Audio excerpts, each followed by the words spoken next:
Coronel Dávila, 20 preguntas para Elia Fiscalía. Julio 1, 2023. He seguido con atención la rueda de prensa de la Fiscalía del 21 de junio sobre la muerte del coronel Dávila, en la que dicho organismo dictaminó que se trató de un suicidio. Me permito formular acá algunas preguntas a esta institución. Se ha hablado mucho de este caso en términos emocionales, la tristeza de una muerte, el pudor ante un suicidio. Mis preguntas no van en este sentido, son preguntas sobre los hechos. Bueno, gente, se confirma, gente, que la fiscalía corrupta oculta, gente, el asesinato del coronel Dávila. Hoy preguntamos a la fiscalía, los que más de uno no han preguntado, gente, ¿por qué el guerrillero ordenó quitarle el arma al coronel? Se la ordenó quitar para que éste no pudiera defenderse. Se la mandó a quitar para poderlo asesinar. Este es un elemento, gente, que la fiscalía no ha dicho nada, ha guardado silencio. ¿Por qué el coronel no andaba con su arma de dotación? ¿Por qué el coronel le quitaron el arma para que éste no pudiera defenderse de un atentado?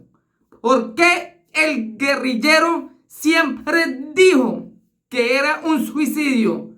Y recordemos, el abogado Malo del Río era el defensor del coronel y siempre salió hablando en contra del coronel, diciendo que el coronel se había suicidado. Es normal de un abogado, de una persona, que en cualquier hecho de asesinato salga y denuncie que no fue ningún suicidio, sino un homicidio. Aquí hay gato encerrado. Hoy denunciamos, la fiscalía corrupta guarda silencio. El por qué le robaron el arma al coronel, le quitaron a las malas el arma del coronel para que éste no se defendiera. El guerrillero asesino Gustavo Petro mandó asesinar al coronel. El coronel andaba desarmado. ¿Por qué le habían quitado su arma? Para que éste no pudiera defenderse del asesinato que estaba ya anunciado.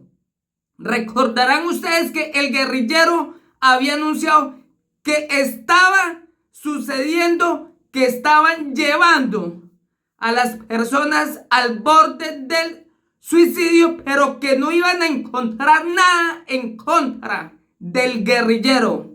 La fiscalía no fue capaz de citar al guerrillero asesino sobre estas palabras, porque estas palabras las dijo el guerrillero antes. Y así pasó.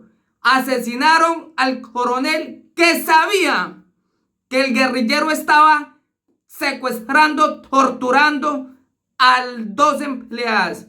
Hoy es muy grave, gente. ¿Por qué? Porque la fiscalía se negó a llamar al guerrillero a que rindiera interrogatorio. Raro no se le hace al pueblo colombiano. Recordarán ustedes, en el aeropuerto, una persona extranjera intentó quitarle el arma a un policía y ese mismo día fue capturado.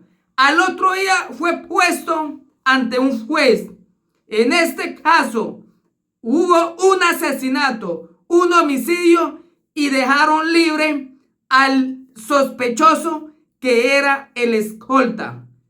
¿Cuál es la diferencia? ¿Tiene más importante un intento de hurto o más importante un asesinato, cuando los criminales del CTI no sabían si era suicidio o un homicidio? Estos criminales del CTI prestaron y se aliaron al guerrillero asesino Gustavo Petro para alterar la escena del crimen del coronel. Hoy pedimos a la Fiscalía corrupta anuncie por qué le quitaron el arma al coronel para que éste no se defendiera. Coronel Dávila, 20 preguntas para Elia Fiscalía. Julio 1, 2023. He seguido con atención la rueda de prensa de la Fiscalía del 21 de junio sobre la muerte del coronel Dávila, en la que dicho organismo dictaminó que se trató de un suicidio. Me permito formular acá algunas preguntas a esta institución. Se ha hablado mucho de este caso en términos emocionales, la tristeza de una muerte, el pudor ante un suicidio. Mis preguntas no van en este sentido, son preguntas sobre los hechos.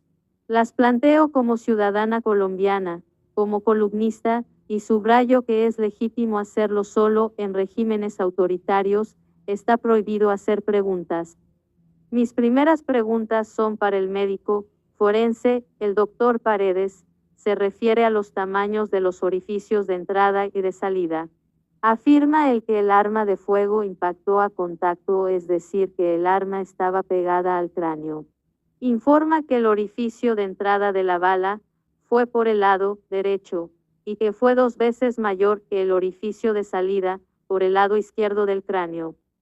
En trabajos de medicina especializada en armas de fuego como este, se especifica que los orificios de heridas por arma de fuego son en regla general más pequeños y más regulares que los orificios de salida de la bala. En trabajos específicos sobre heridas en el cráneo, como este y este, del Instituto Nacional de Salud de Estados Unidos, se repite este patrón: el orificio de salida es más grande e irregular que el de entrada.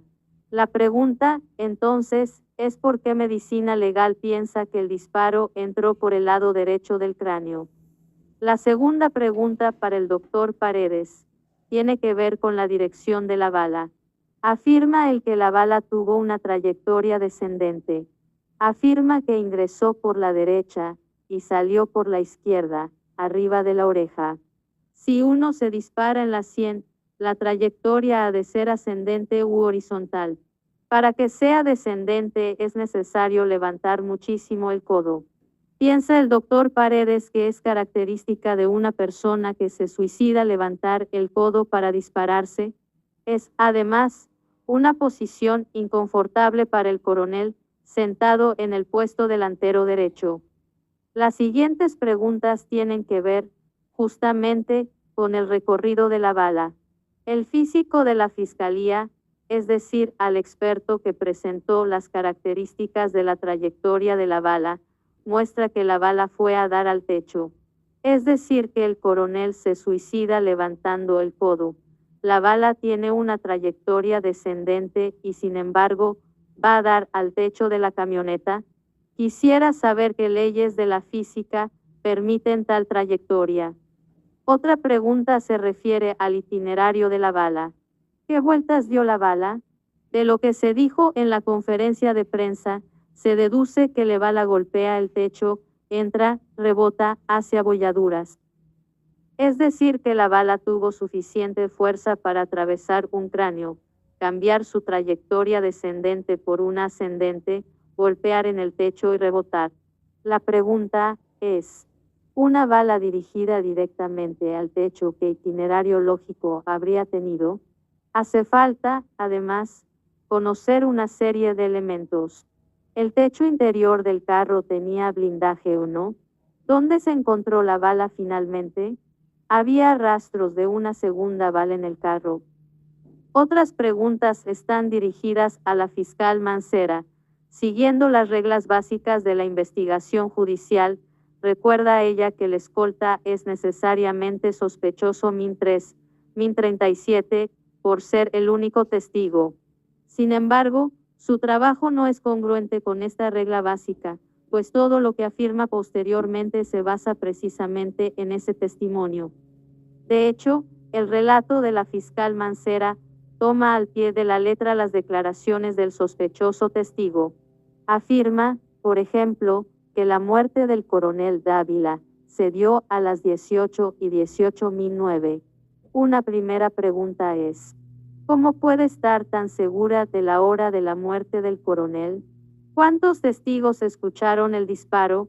Recordemos que el país habló con al menos 20 vecinos y ninguno escuchó el disparo. La fiscal no nos presenta las últimas pruebas de vida del coronel. Aparte del sospechoso testigo, ¿cuándo fue la última vez que se le vio o escuchó? ¿Por qué la fiscal no dice nada sobre esto? Minuto 36. ¿Por qué en la conferencia de prensa no se examina el hecho de que el coronel llamó a su esposa a las 18:10 para decirle que ya iba para su casa? Dice la fiscal Mancera que no le han hecho prueba de pólvora al escolta Min 31, lo cual es absolutamente sorprendente. Pero más inaudito es que dice que aun si se la hacen, eso no cambia nada. ¿Qué fiabilidad tiene un organismo que decide no hacerle la prueba de pólvora al testigo sospechoso? ¿Por qué este tratamiento favorable al escolta? Por último, quiero hacer algunas preguntas sobre los videos que han circulado. Cualquiera que haya hecho un poco de edición sabe que es muy fácil acomodar una versión con imágenes. La edición es un arte de narrar, y se pueden omitir tiempos y escenas cruciales, se puede mentir con las imágenes. Así, la primera pregunta es, ¿por qué no tenemos una secuencia completa, sino pedazos de videos editados? En la zona residencial había varias cámaras. Si tuviéramos acceso a las diferentes grabaciones y no a pedazos de video, quizá podríamos tener alguna claridad sobre los hechos. Pese a esto, los extractos de videos dejan preguntas inquietantes. En una de las tomas, se aprecia claramente cómo la camioneta se detiene frente a la tienda, pero, inexplicablemente, decide cambiar de carril y parquearse del otro lado de la calle. El conductor del carro se esmera bastante en parquearse al lado de un árbol, retrocede hasta quedar tapado por el árbol. Esta actitud fue examinada por la fiscalía. Con estos videos editados surge igualmente una nueva pregunta. En las tomas, si se mira con detalle, se ve que el escolta Galeano sale por la puerta trasera izquierda, Min 1:38. ¿Había un chofer dentro del vehículo, además del escolta? Esto es muy importante y debe ser aclarado. Debemos poder acceder a los videos de seguridad del barrio, pero no editados, sino en su continuidad, para ver todos los movimientos del carro y de sus ocupantes. Si existe un conductor, las cosas deben ser examinadas bajo un nuevo ángulo. De hecho, que el escolta haya buscado ser filmado en la tienda podría ser una coartada o un elemento distractivo. Estas son algunas de las preguntas puntuales que les formulo a la Fiscalía y la Medicina Legal. Los colombianos sabemos que estas instituciones no están exentas de numerosos cuestionamientos, favorecimientos, dictámenes contestados, etc. Muchos tenemos legítimos interrogantes sobre la muerte del coronel Dávila. Esperamos las respuestas.